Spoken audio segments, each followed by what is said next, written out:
तो देखिए मार्कअप हमेशा कहां पर यूज किया जाता है? For display of data over internet. Internet पे डेटा दिखाना है तो आप क्या यूज करोगे?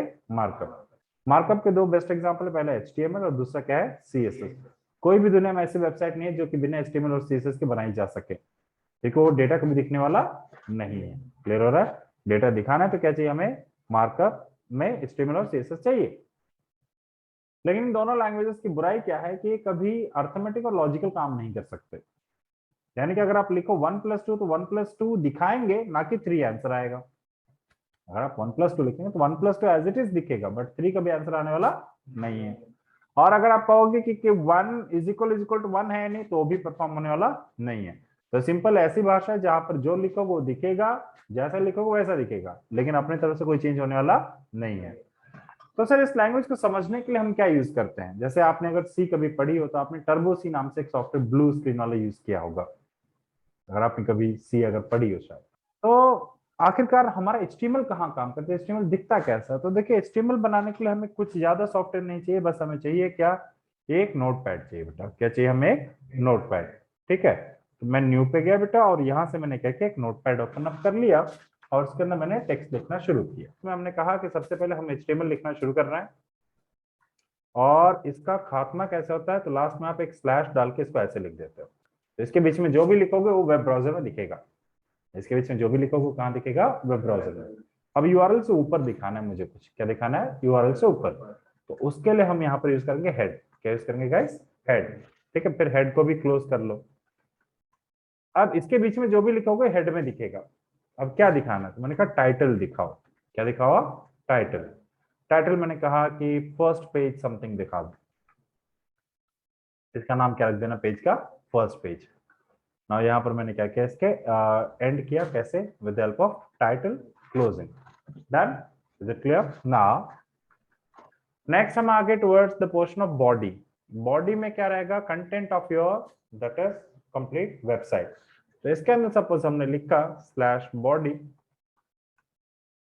एंड उसके बीच में हमने पुटअप कर दिया hello it is my first page. और एक एक्सपेरिमेंट करते हैं 1+2। ठीक है, दूसरा हम करते हैं 1 = 2। देखते हैं कहीं चेंज तो नहीं हो रहा है।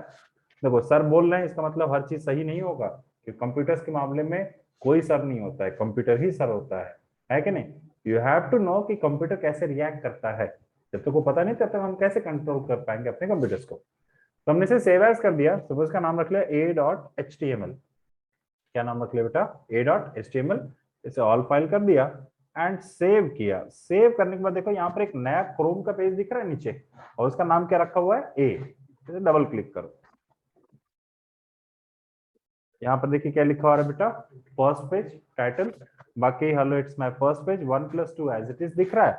1 = 2 भी एज इट इज। तो इसलिए याद रखें इस वाले केस में हमारे पास क्या नहीं होता है। तो इसमें हाँ, तो HTML का CSS का मिला जुला काम कहते हैं डिस्प्ले ऑफ डेटा। एक कभी दिमाग लगाने वाला नहीं है, यानी इसके पास दिमाग नहीं है, डेटा डिस्प्ले करने के पावर है। तो इसमें टैग प्री डिफाइंड है, कोई टैग नहीं होता है, जो बना बना है उसी को यूज करके आप अपना पेज बना लीजिए। तो इसीलिए हमारी मजबूरी होती है। अब HTML CSS कैसी वेबसाइट बन सकती है? Static website. कैसी वेबसाइट बनेगी? स्टैटिक। स्टैटिक यानी कि like website of some government agencies, जिसमें से वो डिस्प्ले करते कि हम कौन है, हम क्या करते हैं, लेकिन आप उनसे सवाल नहीं पूछ सकते। आप उनसे कभी सवाल नहीं पूछ सकते। हमारी स्थापना कब हुई थी, दिल्ली कब बना था, दिल्ली में क्या घूमने घूमने की जगह है, ये पूरा एक पेज में हमने डाल दिया। उसे हम क्या कहते हैं? Static website. डायनेमिक वेबसाइट यानी कि जहां आप लॉग इन कर सको, रजिस्टर कर सको, आप डेटा दो या डेटा लो, उसे डायनेमिक वेबसाइट कहा जाएगा। तो सिर्फ मार्कअप से कभी डायनेमिक वेबसाइट नहीं बनाई जा सकती। इसलिए हम किसके तरफ आते? Towards programming and scripting. तो सर अब इन दोनों में क्या अंतर होगा? तो देखिए प्रोग्रामिंग और स्क्रिप्टिंग में कोई अंतर नहीं है, दोनों सेम काम करने के कैपेबल हैं। दोनों क्या कर सकते हैं? सेम काम कर सकते हैं। Clearly guys? बस डिफरेंस कहां पर आता है? काम करने के तरीके में। प्रोग्रामिंग हमेशा यूज करता है कॉन्सेप्ट ऑफ कंपाइलर। किसका कॉन्सेप्ट यूज करता है? कंपाइलर। और स्क्रिप्टिंग किसका यूज करता है बेटा? Interpreter. Programming is powered by compilers and scripting is powered by interpreters. In words में डिफरेंस क्या है? तो कंपाइलेशन का मतलब है कि सिंपल सी बात है कि मैंने आपको एक स्पीच लिख के दे दी, मैंने कहा स्पीच आपको पढ़ना है। लाइक रणछोड़ दास ने थोड़ा सा दिक्कत कर दी थी हमारे चतुर जी के लिए, पूरा स्पीच लिख के दे दिया, लेकिन अब चतुर जी जो है चतुराई में रट्टा तो मार लिए, समझे नहीं, है कि नहीं, इसीलिए उनका जो है फजियत हो गया स्टेज पे जाके। तो वो था कंपाइलर, उनका कंपाइलर काम ही नहीं कर रहा था, उनका इंटरप्रेटर काम करता, जो है पढ़ते जाओ जाके बोलो, और इंटरप्रेटर भी नहीं था क्योंकि उनको समझ ही में नहीं आया। कंपाइलर भी समझता है और इंटरप्रेटर भी समझता है। अगर सपोज राजू रस्तोगी होते किसकी जगह पे, that is in place of चतुर, उन्हें तो हिंदी आती है, वो जब पढ़ते तो वो पहले कहते तो बड़ा बेकार चीज लिखा हुआ, हम इसे नहीं पढ़ेंगे। वो कंपाइलर है। कंपाइलर क्या कहेगा, एक भी लाइन में एरर है तो पूरा प्रोग्राम काम करने वाला नहीं है, एरर हटाओ तब हम प्रोग्राम को स्टार्ट करेंगे। इंटरप्रेटर क्या है, ये कहेगा एक तरह से ट्रांसलेटर होता है, लाइन बाय लाइन काम करता जाएगा। इंटरप्रेटर क्या है, लाइन बाय लाइन काम करता है, जहां एरर आया वहां जाके रुकेगा। लाइक फॉर एग्जाम्पल, आपने बेटा 1 से लेकर 10 लाइन का एक प्रोग्राम बनाया, 9th लाइन में आपसे हो गई गलती से एरर। क्या हो गया, एरर। एरर का मतलब होता है कि भाई सिंटैक्स मिस्टेक कर देना, यानी ग्रामेटिकल मिस्टेक करना, या स्पेलिंग मिस्टेक्स कर देना, ये सब कुछ किस में आता है, इनटू एरर में आता है। ठीक है, तो 9th लाइन पे आपने एरर किया तो कंपाइलर क्या कहेगा, it will not execute any line until the error is removed. 9th line के एरर को सही करो तब पहला लाइन काम करेगा। इंटरप्रेटर क्या कहता है कि नहीं, 1 से लेकर 8 तक जब गलती नहीं है तो उसको तो चला देते हैं, और 9th लाइन पे जाके क्या करेंगे, हम इंतजार करेंगे कि आप सही करो तब हम क्या करेंगे, आगे बढ़ेंगे। क्लियर हो रहा है? तो सिर्फ इतने पोर्शन से कभी नतीजे पे ना आए कि कंपाइलर बेटर है या इंटरप्रेटर बेटर है, क्योंकि मुद्दा वही है कि जैसे हिंदी में कहावत भी होती है, हिंदी थोड़ी कमजोर हिली डुली हिंदी है मेरी, तो कुछ एक कहावत होती है ना, जहां काम सुई का वहां सुई वहां तलवार क्या करे, समथिंग ऐसे कुछ कहावत है, उसे मैं मॉडिफाई करते रहो अपने हिसाब से। एंड अगर हम कहें तो आपके पास दो ऑप्शन है, एक है एक्टिवा का और दूसरा है आपके पास रोल्स रॉयस का। पहला ऑप्शन किसका आपके पास, एक्टिवा का, दूसरा आपके पास किसका, रोल्स रॉयस का। ठीक है ना, अगर मैं आपसे कहूं कि दिल्ली में जो सबसे बिजिएस्ट स्ट्रीट है, खान मार्केट और any such market, I am new to Delhi, बस 4-5 महीने से मैं दिल्ली में हूँ, मुझे उतना आइडिया नहीं है, but still busiest market of Delhi में आपको ट्रैवल करना है और 4 किलोमीटर आना जाना है, भीड़ भाड़ बहुत है, आदमी के चलने का जगह नहीं है, आपके पास दो ऑप्शन है, या तो आप एक्टिवा से जा सकते हैं या तो रोल्स रॉयस। तो आप क्या चुनोगे, एक्टिवा। रोल्स रॉयस बहुत महंगी है, लेकिन फिर भी हम क्या चुनेंगे, एक्टिवा। अगर आपको यहां से चंडीगढ़ जाना है और आपके सामने ऑप्शन है एक्टिवा का और रोल्स रॉयस का, तो दोनों का अपना अपना इंप्लीमेंटेशन है, दोनों का क्या है बेटा, अपना अपना इंप्लीमेंटेशन है, लेकिन हमें मतलब किससे रखना है। अब मेरा काम अगर कभी ऐसे भीड़ भाड़ वाले इलाके में नहीं होगा तो मैं क्यों एक्टिवा कर दूं, मैं सीधा क्या खरीद लूं, रोल्स रॉयस खरीद लूं या कार खरीद लूं उसकी जगह पे, है कि नहीं। ना देखिए, तो इस एग्जांपल को कैसे हम कनेक्ट करेंगे अपने मॉडल से, यानी कि आईटी इंडस्ट्री में इसका कहाँ इंप्लीमेंटेशन हो जाता है ऐसी चीजों का, तो देखिए ओके, तो देखिए सपोज ये आपका सिस्टम है जिसमें सी ड्राइव या डी ड्राइव, किसी भी ड्राइव में मैंने 700 MB की मूवी रख दी बेटा, कितने MB की मूवी रखी, 700 MB। इसमें गलती से हम लोगों से हो गया 50 एरर, जैसे हो जाता है ना कभी कभार, मूवी क्या है, जब डाउनलोड करते रहो पॉज हो फिर स्टार्ट हो, पॉज हो स्टार्ट हो, तो मूवी ब्रोकन हो जाती है, ऑडियो चली जाती है या स्क्रीन अटकने लगता है। आप उसे जब वीएलसी से चलाते हो ना, तो वीएलसी का चलाने का तरीका अलग होता है, वो प्रॉपर चलती है, और किसी सस्ते मंदे टिकाऊ प्लेयर से चलाओ तो जैसा है वैसा ही झेलने को मिलता है। एमएक्स प्लेयर का ही एग्जांपल ले लो आप, है कि नहीं। ना देखो, तो सपोज आपके सी ड्राइव में हमने 700 MB की मूवी रखी जिसमें 50 एरर है, और इसको चलाने के लिए आपको क्या करना है, एक वीडियो प्लेयर बनाना है, अपने सिस्टम के लिए वीडियो प्लेयर बनाना है। आपके पास दो ऑप्शन है, एक प्रोग्रामिंग और दूसरा क्या है, स्क्रिप्टिंग। तो जैसे अभी हमने एग्जांपल देखा, अगर प्रोग्रामिंग में बनाएंगे, प्रोग्रामिंग क्या कहेगा, रुको 50 के 50 एरर हम हटाएंगे, फिर मूवी स्मूथली चलेगी। am I right? This could be the example of VLC media player. This is example of VLC media player because VLC is always programmed, means उसे हमेशा प्रोग्राम किया जाता है। क्या किया जाता है, प्रोग्राम। MX प्लेयर में थोड़ा सा समस्या है, समस्या क्या है उसके ऊपर आते हैं। तो ये वाला एग्जांपल क्लियर हुआ। तो इस एग्जांपल से सीखने को क्या मिला सर, तो एक शब्द होता है ऑनलाइन और एक होता है ऑफलाइन। ऑफलाइन एप्लीकेशन में कभी स्क्रिप्टिंग यूज नहीं होता, ऑफलाइन एप्लीकेशन में कभी स्क्रिप्टिंग नहीं यूज होता। जो हमारा VLC में करते हैं, तो पहले उसको पहले खत्म करता है, उसके बाद ही प्ले करता है, उसके बाद ही प्ले करता है। स्क्रिप्टिंग है। बिल्कुल, क्योंकि नहीं नहीं नहीं, वो किस में आ गया, प्रोग्रामिंग। Programming, sorry. तो प्रोग्रामिंग क्या करता है, पहले सारे एरर हटाएगा, तब वो शुरू से काम करना शुरू करेगा। तो आज भी अगर ऑफलाइन एप्लीकेशन पे काम करेंगे, tally, VLC media player, window media player, Chrome browser, ये सब कुछ बनाना है, तो आज भी पहली पसंद होती है प्रोग्रामिंग। क्या होता है बेटा, प्रोग्रामिंग। C++ से सबसे बेस्ट गेम्स बनते हैं। क्या बनते हैं, बेस्ट गेम बनते हैं। जितने गेम आप देखते हैं डेस्कटॉप बेस्ड गेम या ऑनलाइन गेम्स में भी कई जगह पे क्या यूज किया जाता है, C++। सबसे बड़ी दिक्कत है स्पीड, स्पीड इसकी बहुत स्लो होती है। इसलिए हम क्या करते हैं, बस वही चीज है ना, बेटा अगर स्पीड बढ़ाना है तो खर्चा ज्यादा करना पड़ता है कि नहीं। तो C++ कहता है कि मुझे ज्यादा मेमोरी दो, मैं अच्छा काम करूंगा।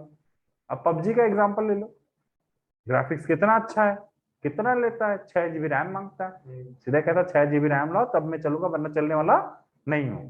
क्योंकि ये सब बहुत एक्सपेंसिव टेक्नोलॉजीज है। क्या है ये सब, एक्सपेंसिव टेक्नोलॉजीज। पक्का।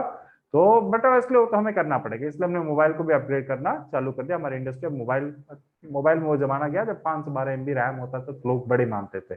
आज में 512 GB आपका वो होता है, इंटरनल मेमोरी होती है कि नहीं ना। ऑफलाइन एप्लीकेशन का जमाना एक्चुअली थोड़ा सा कम हो गया है। आप खुद, आपको नहीं याद होगा कि VLC पे आपने लास्ट कब मूवी देखा होगा, लेकिन आप तुरंत बता दोगे यूट्यूब पे लास्ट वीडियो कब देखा था। क्योंकि today the world is behind digital platforms. किसके पीछे है, डिजिटल प्लेटफॉर्म्स। हर आदमी के पास डिजिटल टेक्नोलॉजीज हो गई हैं। आज डेट में तो कुछ कुछ सालों में ऐसा ना हो जाए कि मूवी थिएटर को जो पार्क बनाना पड़ जाए। जस्ट एनकोडर लेकर आता है दुनिया का। VLC का जो एनकोडर और डिकोडर होता है वो द बेस्ट माना जाता है। एनकोडर डिकोडर का काम होता है कंपाइलर और इंटरप्रेटर की तरह। तो बेसिकली वो कंपाइलेशन करता है। वो क्या करता है, पूरे मूवी को स्कैन करता है, जहां जहां फिक्स करना सबको फिक्स करता है। एक बार उसने मूवी बना ली, वो ऑप्शन भी देता है क्या कैंसिल करेंगे या तुरंत देखेंगे। अगर हमने सब्र नहीं किया तो फिर वही रोआ धोआ मूवी मिलेगा। लेकिन अगर हमने थोड़ा सा सब्र किया तो कंपाइलर उसको क्या करेगा, दुरुस्त करेगा, दुरुस्त करके उसको क्या चलाएगा, बेटर वे में चलाएगा। क्योंकि ऑपरेटिंग सिस्टम का मतलब बेटा 3 होते हैं। क्या क्या, विंडोज, मैक और लिनक्स। अब आप सोचोगे कि सर सबसे ज्यादा दुनिया में तो विंडोज होगा, नहीं, सबसे ज्यादा दुनिया में क्या है, लिनक्स। क्या है, लिनक्स। कैसे सर, प्रूफ कीजिए। बेटा जितने सर्वर हैं सभी के सभी किसके हैं, लिनक्स के। सर्वर हमेशा किसका बनता है, लिनक्स का। हम सर्वर नहीं यूज करते हैं सर। चलिए, जितने एंड्रॉयड फोन हैं सभी फ्लेवर है लिनक्स के। किसके हैं, लिनक्स के। आपका एंड्रॉयड फोन भी क्या है बेटा, लिनक्स। तो आपके हाथ में जो एंड्रॉयड फोन है वो भी क्या है, ऑपरेटिंग सिस्टम है। क्या है, ऑपरेटिंग सिस्टम। ऑपरेटिंग सिस्टम पे आप स्क्रिप्टिंग भी यूज कर सकते हो, क्या यूज कर सकते हो आप, प्रोग्रामिंग भी यूज कर सकते हो। पक्का, परफेक्टली नाउ। अब अगर हम आते हैं वही दूसरा एग्जांपल, चलिए ये मूवी आपके डेस्कटॉप पे या सिस्टम पे नहीं है, ये कहां पर अवेलेबल है, किसी सर्वर पे अवेलेबल है। मान लो किसी यूट्यूब के सर्वर पे अवेलेबल है। कितने MB की मूवी है, मान लो 700 MB की मूवी है, ठीक है। और इसे आपने कनेक्ट कर दिया है अपने मोबाइल से या अपने डेस्कटॉप से, किसी से भी कनेक्ट कर दिया, और उसके लिए आपको बनाना वीडियो प्लेयर। तो आपके मोबाइल को हम तब बुलाएंगे क्लाइंट। क्या बुलाएंगे बेटा इसे, क्लाइंट। इसे हम कहते हैं क्लाइंट सर्वर आर्किटेक्चर। क्या कहते हैं, क्लाइंट सर्वर आर्किटेक्चर। सर्वर शब्द निकाला गया था सर्वेंट शब्द से। किस शब्द से आया है, सर्वेंट। सिंपल सी बात में, आप एक रेस्टोरेंट में जाते हैं, क्या रेस्टोरेंट वाले की मर्जी से आप खाना खाएंगे कि आप अपनी मर्जी से खाना खाएंगे, हमारी मर्जी से। उस पॉइंट पे मालिक कौन हुआ, रेस्टोरेंट वाला कि आप, हम, हमारी मर्जी चलेगी, पैसा हम दे रहे हैं। तो कस्टमर इज द किंग, यही कहते हैं ना हम हमेशा। कैसा बिजनेस मॉडल्स में ही कहा था, कस्टमर इज द किंग। हर जगह भाई कस्टमर है तो हमारा अच्छा चल रहा है, कस्टमर नहीं है तो हम अच्छा नहीं चल रहा है। तो याद रखिए, क्लाइंट हमेशा मास्टर होता है और सर्वर जो होता है स्लेव होता है। क्या होता है, सर्वर स्लेव, और एक क्या होता है, मास्टर। इन दोनों के बीच में डेटा लाने के लिए हमें बटोवेसली क्या करना पड़ेगा, इंटरनेट। क्या देना पड़ेगा, इंटरनेट। इंटरनेट की स्पीड मान लो 1 MBPS की है। कितने की है, 1 MBPS, यानी कि 1 MB पर सेकेंड। रफली अगर माने कांस्टेंट स्पीड अगर है तो हर 1 सेकंड में 1 MB आ रहा है। हर 1 सेकंड में क्या आ रहा है, 1 MB आ रहा है। मतलब यहां से यहां एक छोटे छोटे डेटा पैकेट के रूप में डेटा आ रहा है, ठीक है। अब आपको बनाना है इसके लिए वीडियो प्लेयर। तो प्रोग्रामिंग होता है तो क्या कहता, पूरी मूवी डाउनलोड होने दो, अगर उसमें कोई दिक्कत नहीं है तब तो हम चलाएंगे। अगर दिक्कत है तो हम नहीं चलाएंगे, लेकिन पूरी मूवी डाउनलोड होने के बाद वो चेक करेगा स्क्रिप्टिंग क्या कहेगा। जितना आया देख लो, जितना नहीं आया उसे बफरिंग कह देंगे, उसे क्या कह बैठेंगे हम, बफरिंग। तो इसीलिए जितने भी ऑनलाइन एप्लीकेशन है सबके लिए पहली पसंद क्या होती है, स्क्रिप्टिंग लैंग्वेज। क्या होता है बेटा, स्क्रिप्टिंग लैंग्वेज। डिफरेंशिएट हो रहा है, तो ऑफलाइन के लिए अलग होता है और ऑनलाइन के लिए अलग होता है। अब हम कंफ्यूज, सर आप तो मतलब ऐसे करें सब पढ़ना पड़ेगा, है कि नहीं। तो हमसे ज्यादा कंफ्यूज थे एक इंसान जिनका नाम है गुइडो वैन रॉसन। क्या नाम है उनका, गुइडो वैन। इसका सोल्यूशन निकाला। मैंने कहा ऐसा है, बहुत हो गया प्रोग्रामिंग स्क्रिप्टिंग दोनों को मिलाकर हम एक नया लैंग्वेज बना रहे हैं, और उसी का नाम क्या पड़ गया, पाइथन। क्या पड़ा, पाइथन। तो पाइथन क्या होता है, तो Python is an interpreted high level programming language. यानी पाइथन इंटरप्रेटर का भी काम करता है और कंपाइलर का भी काम करता है, लेकिन प्राइमरली इंटरप्रेटर है। प्राइमरली क्या है, इंटरप्रेटर। तो कई लोग पाइथन को स्क्रिप्टिंग लैंग्वेज कह देते हैं, लेकिन इसे दोनों कैटेगरी में नहीं डाला जा सकता, क्योंकि मॉडर्न हाइब्रिड है। क्या है, हाइब्रिड टेक्नोलॉजी। ना ही पूरे प्रोग्रामिंग है, ना ये पूरा क्या है, स्क्रिप्टिंग। दोनों का मजा आपको दे सकता है। परफेक्टली क्लियरली ना। पाइथन बनाते वक्त उनके दिमाग में था क्या, तो सबसे पहली दिक्कत थी कि हम प्रोग्रामर्स की पीड़ा और दर्द। आप अगर सी पढ़ने जाते हो तो सबसे पहला लाइन सबको रटा हो गया होगा, hash include STI dot H. क्यों लिखा किसी को आज तक नहीं ढंग से पता। लिखना है तो लिखना है, पक्का। जावा में जाओगे पहले क्लास बना डालो तब जाके आप कोड लिख सकते हो, वो और प्रताड़ना।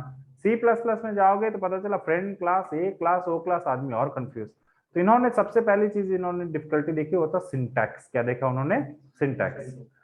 अगर आप देखें तो एक अंग्रेज की अंग्रेजी अच्छी है या फिर हम इंडियंस की, तो हम इंडियंस की इंग्लिश बहुत अच्छी है, क्योंकि हम ग्रामर बहुत अच्छा फॉलो कर लेते हैं। क्या फॉलो करते हैं हम, ग्रामर।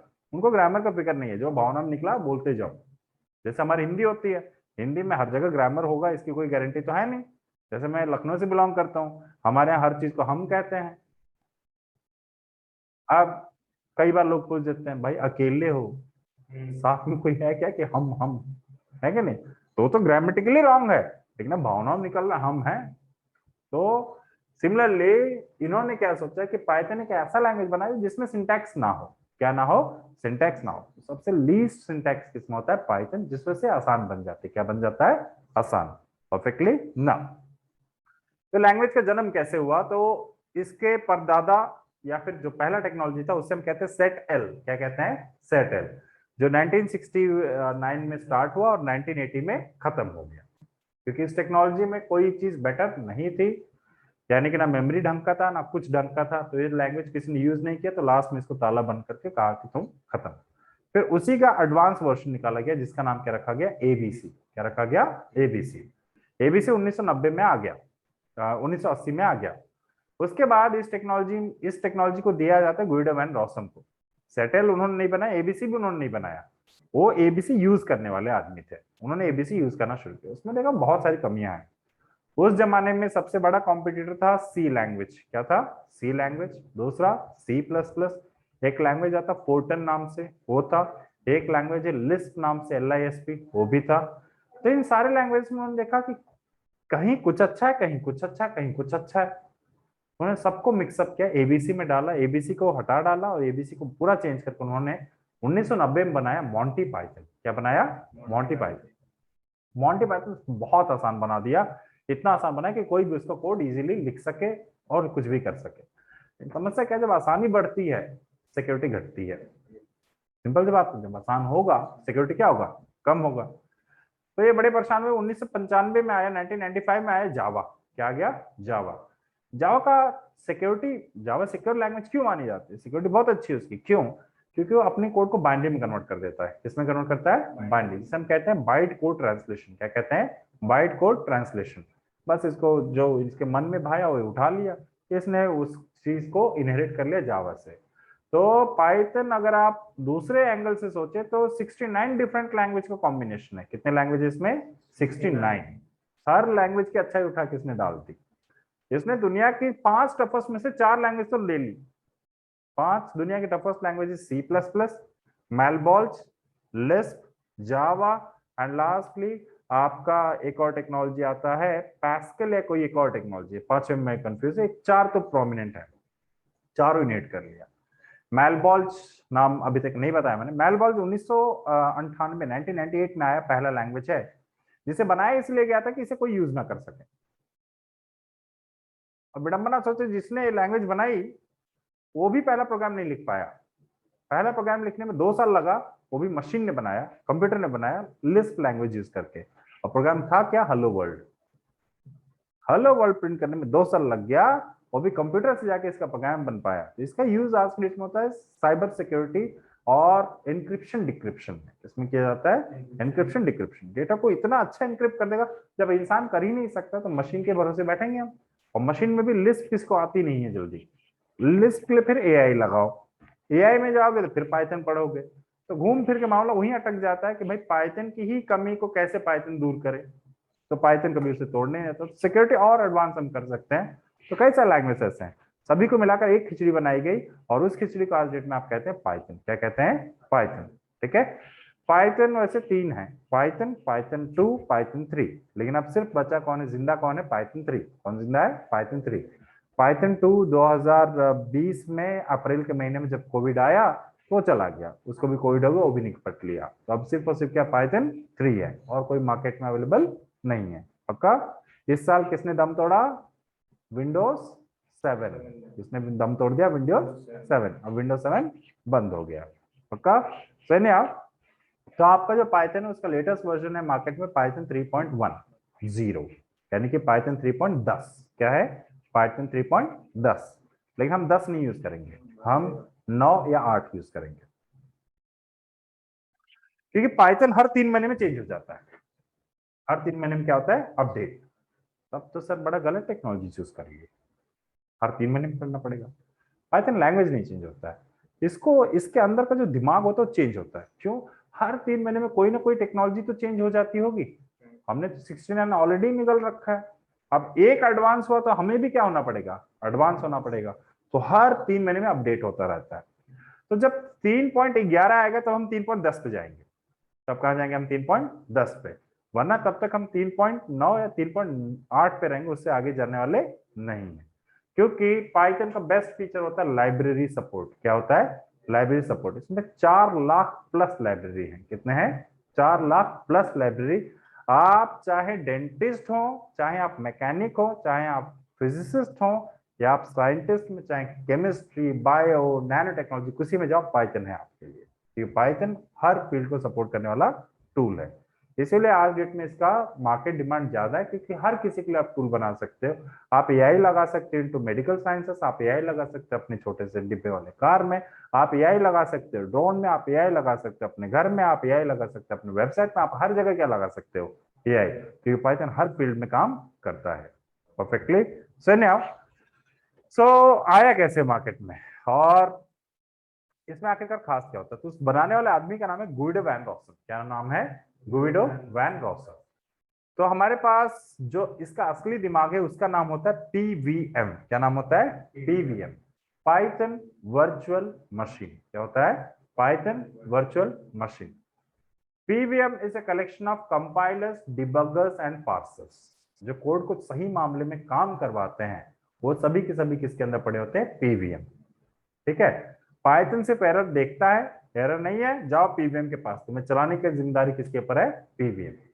पीवीएम 2 वर्जन में आते हैं, पहला आता है कर्नल और दूसरा आता है शेल। क्या आता है?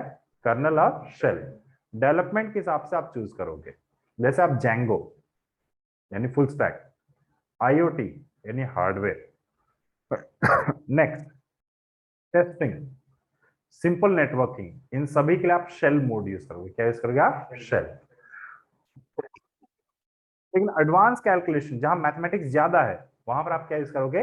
कर्नल। तो आखिरकार शेल और कर्नल शब्द आया कहां से सर? क्या आपने तो नहीं बना दिया अपने मर्जी से कुछ भी चिपका देंगे स्टूडेंट मान जाएंगे? नहीं। देखिए, आपने शायद इस शब्द को सुना हो, तो ये 2 सर्कल है बेटा, और इसमें पढ़ा है पी यानी कि आपका प्रोसेसर। क्या पढ़ा हुआ आपका? प्रोसेसर। ये हम है, और ये जो सर्कल बने हैं ना 2 सर्कल, इसी को आप कहते हैं ऑपरेटिंग सिस्टम। क्या कहते हो आप? Operating system. ऑपरेटिंग सिस्टम किसके ऊपर होता है? प्रोसेसर के ऊपर होता है। तो ऑपरेटिंग सिस्टम सिर्फ एक जरिया है जिसके जरिए आप अपने हार्डवेयर को एक्सेस कर सकते हो। किसको एक्सेस कर सकते हो आप? अपने हार्डवेयर को। ठीक है, तो इट्स वेरी सिंपल वर्ड्स। क्या हम ह्यूमन बींग्स में ऑपरेटिंग सिस्टम होता है? तभी तो मैं आप अपने शब्दों के जरिए अपना नॉलेज आपको दे रहा हूं।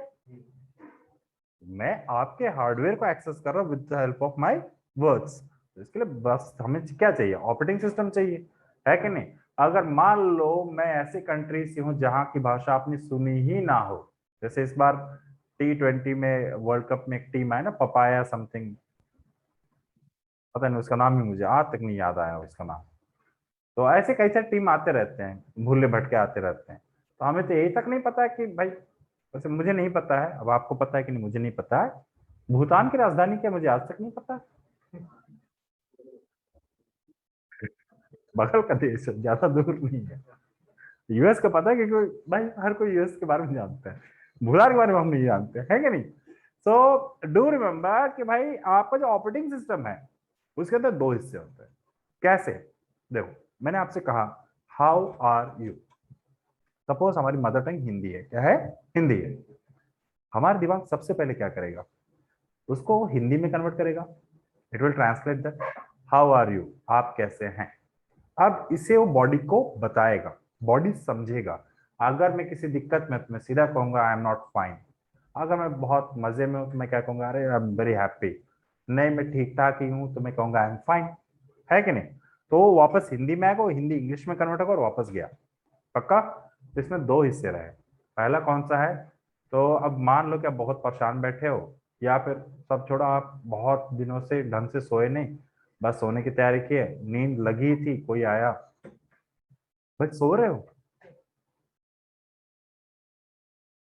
कि अब तो दोबारा नहीं आएगा, या तब पीसफुली कहोगे हाँ भाई सो रहा हूँ। दो ही पॉसिबिलिटी से। तो वैसे ही उसने कहा भाई सो रहे हो, उस टाइम पे गुस्सा भी था, या फिर आप शांत भी हो सकते, दो ऑप्शन थे। लेकिन आप क्लासरूम बैठे हो, मान लो गलती से एक बार झपकी आ गई, सो रहे हो क्या आप?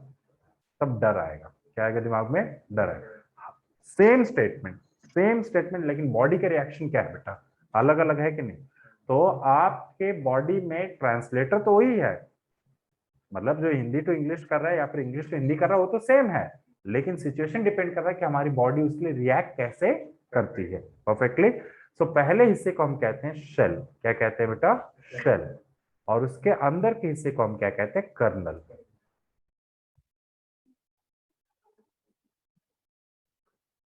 तो आप जो भी कहते हो कन्वर्ट कौन करता है? शेल। कौन कन्वर्ट करता है? शेल। अगर मैंने कहा I am on to pinnacle of my life और आपने पिनाकल वर्ड आज तक सुना नहीं, तो आप सीधा कहोगे सर क्या है कि नहीं? क्योंकि हमारे लाइब्रेरी में अवेलेबल नहीं है। मैंने कहा पिनाकल का मतलब हाईएस्ट पॉइंट होता है। क्या होता है? Highest point. अब अगली बार मैं कहूंगा I am on to pinnacle of my life, तो आप कहेंगे सर अभी तो सेकेंड ही फ्लोर पे हो और ऊपर जाना है आपको। तो याद रखें कि अगर वकैब है तभी वो कन्वर्ट हो पाएगा। तो shell is all about just translator जो आपके कोड को यहां से वहां तक भेजेगा, बाकी खुद दिमाग लगाने वाला नहीं है। कर्नल होता है मैथमेटिकल रूटीन। क्या होता है बेटा? मैथमेटिकल रूटीन, जिनके मदद से हम जज करते हैं कि क्या एक काम करना चाहिए या नहीं करना चाहिए। फॉर एग्जाम्पल आपने मुझसे कहा sir jump out of the floor या jump out of the window, मेरे पास सिर्फ शेल होता तब तक मैं जमीन पे होता। मेरे पास क्या है? कर्नल। कर्नल डिसीजन मेकिंग किया कि कूदना है, रुक जाओ, ठंड रखो, अभी देखते हैं, दूसरे फ्लोर पे हैं, 20 फुट ऊपर है कम से कम, अरे 10 फुट का तो एक फ्लोर होता ही होता है, और गारा माटी सब कुछ मिला के 11 फुट मान लो, वर्स्ट केस सिनेरियो, ज्यादा से ज्यादा 10 फुट तो होगा ही होगा। तो दो फ्लोर के कितना हो गया? 20 फुट हो गया। और 20 फुट से नीचे कूदूंगा तो चोट तो 110% लगेगी ही लगेगी। भले ऐसी चोट लगे कि मैं बता ना पाऊं, मतलब भाई अंदरूनी चोट लग जाए, या ऐसी लगे कि सबको दिखे, यानी खून बहता हुआ नजर आए, लेकिन चोट तो लगेगा गारंटी, है कि नहीं? तो क्यों कूदूं मैं? पैसा थोड़ा ना मिल रहा है, खतरों की खिलाड़ी चल रहा है क्या यहाँ पर? नहीं, नहीं कूदूंगा। तो kernel is the decision maker. Kernel क्या है बेटा? आपका डिसीजन मेकर। तो कर्नल में हमेशा मैथमेटिक्स लगाया जाता है। क्या लगाया जाता है? मैथमेटिक्स। आप जब अपने एंड्रॉइड फोन को अपडेट करते हैं तो पहले के फोन में तो क्लियरली बताता है, आज आपको चेक करना पड़ता है, आपके फोन का कर्नल वर्जन चेंज होता रहता है। क्या चेंज होता रहता है? Kernel version. आप अबाउट फोन में जाएंगे तो उसमें होता है कर्नल वर्जन। वो कर्नल वर्जन हर बार क्या होता है? अपडेट। क्योंकि अगर आपके ऑपरेटिंग सिस्टम को बेटर रखना है तो हमें कर्नल को स्ट्रॉन्ग बनाना है। किसको स्ट्रॉन्ग बनाना है? कर्नल को। अगर मैं सपोज कोई टास्क अगर कहता हूं, ठीक है, तो उस टास्क को from high level language to low level language convert करने का काम किसके पास रहेगा बेटा? शेल के पास। किसके पास रहेगा ज्योति? शेल के पास। शेल का सिर्फ यही काम है कि हाई लेवल लैंग्वेज को किस में कन्वर्ट कर देना? लो लेवल लैंग्वेज। इस पे काम हो सके, ठीक है। लेकिन जब काम कहा गया वो करने लायक है या नहीं है, ये भी तो डिपेंड करता है कि नहीं? तो वो डिसीजन मेकिंग कौन करता है? कर्नल। कौन करता है बेटा? Kernel. Kernel low level language लेगा और प्रोसेसर से वो काम करवाएगा। किससे करवाएगा? प्रोसेसर से। तो पहले इस लो लेवल लैंग्वेज को वेरीफाई करता है कि क्या ये रूटीन काम करने लायक है या नहीं है। सपोज हमने कहा कि एक ऐसा काम करो, हमारे प्रोसेस को कभी टर्मिनेट मत करना, तो सीधा समझ जाएगा वायरस है। वो समझ जाएगा क्या हमारा वायरस है। उसे वो कहेगा कि रोकने की कोशिश करेगा। बेसिक वायरस हर ऑपरेटिंग सिस्टम में रुकते हैं। विंडोज वाले थोड़े मतलब कामचोर हैं, इसलिए वो ज्यादातर वायरस अलाउ करते हैं। लिनक्स वाले कामचोर नहीं होते हैं, उनको पता है कि कौन सा बुरा है कौन सा अच्छा, तो जल्दी वायरस को आने नहीं देते हैं। वैसे स्क्रिप्ट एग्जीक्यूट नहीं करने देते हैं। सन्या आओ, कर्नल का टास्क होता है कि डिटेक्ट करना कि कोड चलाने लायक है या नहीं है। अगर चलाने लायक है तो चलेगा, नहीं है तो नहीं चलेगा। Perfectly clearly. तो इसलिए कर्नल क्या है? मैथमेटिकली स्ट्रांग है। कर्नल क्या है बेटा? मैथमेटिकली स्ट्रांग है। और थियोरेटिकली स्ट्रांग कौन है आपका? शेल। तो शेल सिर्फ कोड को कन्वर्ट करेगा, कर्नल उस कोड को चलाएगा। पक्का? Now moving ahead. देखिए शेल कौन कौन यूज करता है? तो जेंगो, आईओटी टेस्टर, साइबर यानी नेटवर्क, ईच एंड एवरीवेयर ज्यादातर लोग क्या यूज करते हैं? शेल। जहां पर मैथमेटिकल कॉम्पिटिशंस कम होती वहां पर हमेशा क्या यूज किया जाता है? शेल। शेल वर्जन डाउनलोड करने के लिए पहला वेबसाइट आप जा सकते हो python.org। कौन सा जा सकते हो? python.org, जिसपे पाइथन 3.10 आज की डेट में है। 3.10 है आज की डेट में। पाइथन 3.10 क्या, पाइथन 3.7 ऑनवर्ड्स हमें विंडोज 8 ही चाहिए। विंडोज 7 पे हम काम करने वाले आप नहीं है, ठीक है। हमें ऑपरेटिंग सिस्टम या तो विंडोज 8, विंडोज 9 मतलब विंडोज 8.1 और विंडोज 10, ये तीन ऑपरेटिंग सिस्टम सपोर्ट कर रहे हैं। विंडोज 11 भी सपोर्ट करेगा, बट विंडोज 7 विंडोज एक्सपी इनको सपोर्ट करने वाला नहीं है। 8 से ऊपर सभी का सपोर्ट है, 8 से नीचे किसी का सपोर्ट नहीं है। पक्का? 27 MB का मामूली सॉफ्टवेयर तो जिसे आप डाउनलोड करके इंस्टॉल कर सकते हैं। इसके अलावा आप जा सकते हैं किसके तरफ? VS code. VS कोड आज डेट में पॉपुलरली ज्यादातर लोग यूज कर ही लेते हैं, कहते हैं VS कोड पे अच्छी कोडिंग होती है कि नहीं। अगला क्या आता है? पाइचार्म। पाइचार्म सिर्फ और सिर्फ किसका? पाइथन का। किसका है? पाइथन का। अगला तो सबलाइन, ये सभी का है, कोई भी लैंग्वेज इस पर आप यूज कर सकते हो। एटम, एटम भी सभी के लिए होता है, बहुत कम लोग यूज करते हैं। ये रशियन मेड सॉफ्टवेयर, तो रशिया वाले ज्यादा इसे यूज करते, प्रेफर करते हैं। लेकिन अगर मैं AI की तरफ जा रहा हूँ, यानी मैथमेटिक्स की तरफ जा रहा हूँ, तो मेरा आंख बंद करके एक ही ऑप्शन होगा, कर्नल।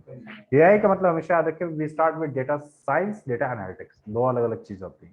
डेटा साइंस के बाद आता है मशीन लर्निंग, फिर क्या आता है? डीप लर्निंग, फिर आता है computer vision, natural language processing, फिर नैरो AI, फिर AGI। लंबी फैमिली है। क्लियर हो रहा है? साथ में बिग डेटा हडूप नाम से एक टेक्नोलॉजी होती है जिसमें हमें कर्नल चाहिए होता है। बिग डेटा हडूप, जैसा नाम ही कह रहा है, बहुत बड़ा डेटा है। बहुत बड़े डेटे को बहुत आसानी से अगर आपको प्रोसेस करना है तो आपको इसे टुकड़े में तोड़ना पड़ेगा, तोड़ के उसको प्रोसेस करना पड़ेगा, और उसमें हमें टाइम लग जाएगा। क्लियर हो रहा है? तो इसमें हम यूज करते हैं तीन चीजें। पहला होता है जुपिटर, स्पाइडर और IPython। तीनों में से कोई भी यूज कर लो आप। तो जुपिटर एक नोटबुक है जहां कोड लिख सकते हो। क्या कर सकते हो? कोड लिख सकते हो, चला सकते हो। स्पाइडर भी ऐसा है, बस इनके लुक में और मतलब यूजर इंटरफेस में डिफरेंस है। कुछ कहते हैं पूरा लिखो, कुछ कहते हैं एक एक लाइन लिखते हुए चले जाओ, बस ये डिफरेंस आएगा। ये तीनों मिलते कहाँ हैं? तो पहला सॉफ्टवेयर है anaconda.org, जो कि ऑफलाइन मोड में भी है और ऑनलाइन मोड में भी है। दूसरा क्या है? कोलैब, ये गूगल वालों का है, पूरा फ्री है, लेकिन ये सिर्फ और सिर्फ किस मोड में है? ऑनलाइन। अगला पैसा देना पड़ेगा किसके लिए? AWS, Amazon web services. थोड़ा कम पैसा देना पड़ेगा माइक्रोसॉफ्ट का अज़ूर। थोड़ा ज्यादा पैसा या सबसे ज्यादा पैसा देना पड़ेगा OWS और एकल वेब सर्विसेज। और लूट ही लेंगे हमको गूगल वेब सर्विसेज। पक्का? क्लियरली? तो ये प्लेटफॉर्म से, एडिटर से, जहां से आप अपना कोडिंग स्टार्ट करेंगे। पक्का? ना देखिए, तो डाउनलोड कैसे किया जाए सर? डाउनलोड के लिए हमें ज्यादा टेंशन नहीं लेना है। सबसे पहले हम चले जाएंगे अपना official website, that is python.org। ये है पाइथन का official website. From where you can go for that is download. और स्पेसिफिकली देखिए इन्होंने क्या लिख दिया है, can not be used on Windows 7 और अर्लियर का, यहाँ से क्लिक करके आप डाउनलोड कर सकते हो।